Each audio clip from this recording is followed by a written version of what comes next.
สบายดีพี่น้องปงป่ายไอใส่ยิงกาวทักทายสบายดีพี่น้องไปทางฝั่งซ้ายสปปลาวพี่น้องทางโซนยุโรปและกับพี่น้องประเทศไทยบ้านเฮาเนาะพี่น้องเนาะ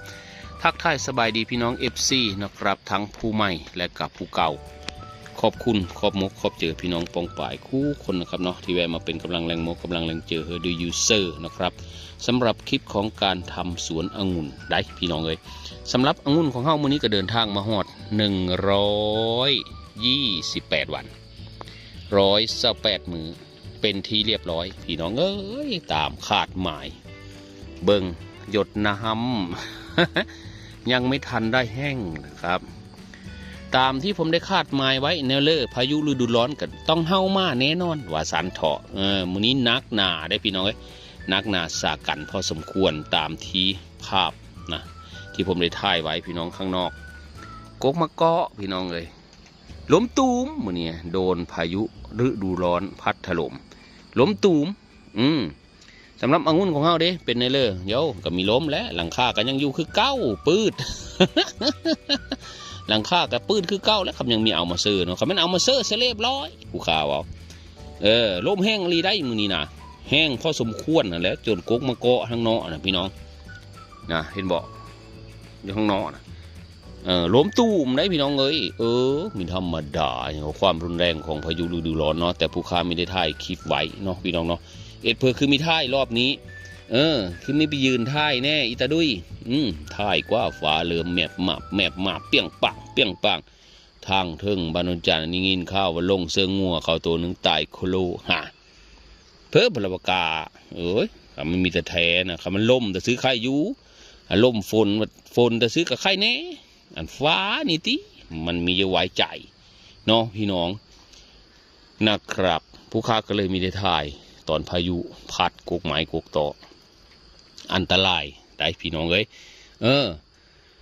สำหรับมื้อนี้เนาะครับเนาะเฮากลับมาเบิ่งนี่ละยอดองุ่นของเฮาเป็นเนื้อเลิศเนาะครับหลังจากที่เฮาได้ทำการปรับปรุงอาหารก็ถือว่าสวยสดงดงามขึ้นมากกว่าเก่าหลายเท่าได้พี่น้องเอ้ยเนี่ยยอดของเขาเริ่มใหญ่มีมันเพิ่นยอดเริ่มใหญ่ก็แสดงว่าโอเคเนาะพี่น้องหลังจากที่เฮาปรุงดินไม้เนาะปรุงดินไม้ยอดเขาใหญ่ก็ถือว่าโอเคเริ่มขยับใหญ่ขึ้นเริ่มตีงเริ่มใหญ่ขึ้นว่าเอาง่ายก็ดียอดก็ไม่ได้อันซุ่มมันเหี่ยวก็เหี่ยวไปเนี่ยแต่ซุ่มไม้ที่ออกมายอดใหญ่ก็ถือว่าโอเคใบก็เริ่มหนาเนาะพี่น้องใบก็หนาพอสมควรได้อันยอดเหี่ยวน้อยๆก็ยากเขาเนาะมันเป็นในเลิกก็ยากเขาอันนี้ซุ่มยอดน้อยยอดเหี่ยวนี่เขาก็ปล่อยเข้าไปซะก่อนแต่บัดทีนี้ยางเข้ามาแล้วมาเห็นอันนี้พี่น้องเลยเสือล่าคือเกิดบาดนี่มันเลยมีงานเฮาคอยบอกพี่น้องนี่ล่านี่มันเป็นล่าอันตรายหรือว่าล่ามีเป็นอันตรายนี่พี่น้องหรือว่าแนวเลอผู้ค้ากัดโอ้เนาะมันจับอยู่ในนี่แหละมื่ออื่นสิได้ซีดเลยได้ซีดลงดินกันเชื้อราอัดลงดินเลยคันเป็นเชื้อราแต่โกดมากับไข่ยูอันนี้มันเป็นล่าอันหั่งมดแดงเพราะมันมีมดแดงอันยางผ่านกายมานี่ว่าเราไปเอาใบก้อนมาซีดผัดใบก้อนกับเบิดนี่มดแดงพี่น้องนี่ผมยานมันอาจจะเกิดจากมดแดงนี่หรือเปล่าพี่น้องผู้เริ่มมีประสบการณ์นะครับเนาะเขาว่ามดแดงเฮามาเนี่ยมันละเอียดเทินเชื้อรามันเอาเชื้อราเข้ามานำบ่เชื้อราที่เป็นประโยชน์หรือว่าเชื้อราที่เป็นโทษต่อกกองุ่นเฮาเนาะพี่น้องคอมเมนต์บอกกันใดเด้อพี่น้องเด้อผู้ค้าก็มาเห็นเมื่อกี้นี่เรามาหย่างเบิ่งเอามึงก่อนนี่มึงนี่เชื้อราตัวนี้มันเป็นประโยชน์หรือมันสิเป็นโทษนะพี่น้องเพราะว่ามันเป็นโทษก็ค่อยก็สงสัยอยู่ได้เพื่อค่อยคือสงสัยเดี๋ยวต้นองุ่นค่อยคือจะเหลืองนะมันคือมีอันเป็นสีส้มผู้คือตะเก้านะสงสัยอยู่ได้พี่น้องเอ้ยแต่ว่ามื้ออื่นนี่ได้ซีดแหละนะเอาอันนั้นเอามาซีดเอาไว้เพื่อว่าอิมิดาบางยาก็ดียังไม่ทันได้ทำความสะอาดประสบการณ์อะไรพี่น้องเอ้ยจักมันเราเป็นในเลิกกันยังเฮาก็ยังมีหูจักเนาะเขายังมีหูจักแต่ว่าเฮาก็ได้ถ่ายไว้อยู่เนาะถ่ายทำคลิปไว้เพื่อเรียนรู้พี่น้องเลย แต่ก็สังเกตอยู่เลยพี่น้องผมก็สังเกตที่ต้นเขามันคือจะแปลกๆหรือว่าเป็นเชื้อราหรือยังไงนะฮะพี่น้องผู้เริ่มมีความรู้เกี่ยวกับตัวนี้เนาะมดแดงมันหยางกายหรือว่ามันแนวเลิกอะพิมพ์คอมเมนต์ได้เด้อพี่น้องเด้อแต่ว่าผมก็มื้นผมก็ต้องฉีดอิมิดาอยู่แล้วเนาะพี่น้องต้องฉีดต้องผลอยู่แนวเลยผมก็ต้องฉีดป้องกันมันเกิดมันเราไว้ผุดบ่เห็นว่าก็ดีแค่ฝนตกแค่มือสองมือก็ถือน้ำฝนไม่ได้แต่เขาปลูกมีหลังคามีโรงเรือนเขาก็ยังปลูกเนาะอันนี้เป็นในต่อป่าด้วยซ้ำผมคิดว่ามันน่าจะไม่มีปัญหาอะไรเนาะพี่น้องเนาะหรือว่าเขาเรียกว่ากระต่ายตื่นตูมหรือในใดเนาะแต่ว่ามดแดงมันกายเข้ามานะเนาะก็ว้าวปันพี่น้องฟังนี่แหละเอามีหอดกังโคกได้อันนี้นะมินิแมนนั่นกบได้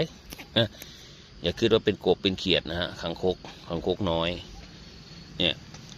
ประมาณนี้อันนี้เคียงข้าก็หลายพี่น้องนะมันเข้ามากินแมลงมันกินเนาะเข้าก็ทำความสะอาดดึงหญ้าไปน้ำถอนหญ้าไปน้ำป้องแรงไปนี่แหละพี่น้องเลยอัปเดตสถานการณ์ให้พี่น้องได้เห็นได้เบิ่งได้ชมแต่ละมืออะไรพี่น้องเลยมีผลมากมายเนาะ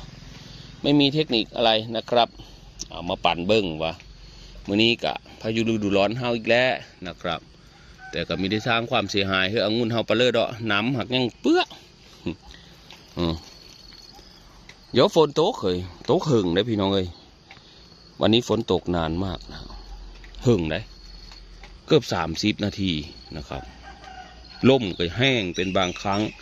ลมกันโชกแรงเป็นบางครั้งบึ้มเสือเนาะเธอกกไหมอันนั้นแหละหักโค่นลงมาเลยกกมะเกาะพี่น้องได้กินคู่ปีได้มะเกาะกกนั้นได้กินได้เสื้อต่ำมะฮุ่งต่ำมะโถเฮากับปูมะโถอยู่นะฮันพอดีมันก็ทับคางมะโถเฮาเนาะพี่น้องเนาะเอาละพี่น้องเลยจะสวนองุ่นพาพี่น้องไปเบิ่งคางมะโถที่เกิดความเสียหายจากพายุฤดูร้อนเนาะพี่น้องเนาะมันมีธรรมดาอันนี้แหละผู้ค้าจึงก็เลยว่ายังมีเสื้อดอกหลังคาเจ้านั้นพายุมาอีกแล้วท่านแม่นาลีคันตกแต่ซื้อมีเปลี่ยนเพื่อนะอันนี้แบบจักลมจักฝนเบิ่งกว่าพี่น้องค้างมาโถเอ็ดไว้ปูไว้2 ข้องดอกไม่ได้ปูหลายอันนี้ก็ได้เก็บกินตลอดได้พี่น้องเลยอันนี้ที่ผมปูไว้ก็ได้เก็บกินว่านี่ก็ยายเตี้ยก็เก็บเพื่อลดภูมิพวงเนาะได้เก็บกินพร้อมได้เก็บขายพร้อมกินมีทันเก็บแล้วกินแล้วได้ของเขาไม่ได้ซีดเลยเขาไม่ได้เสิร์ฟสารเคมีหักเมิดคางมาโทรผมน้องเห็นบอกกลางมาโทรผมไปห้องพูดได้ล้มตุ่มลงมาเจ๋งเลยมาหอดนี้มาโทรกำลังดกเจ๋งพี่น้อง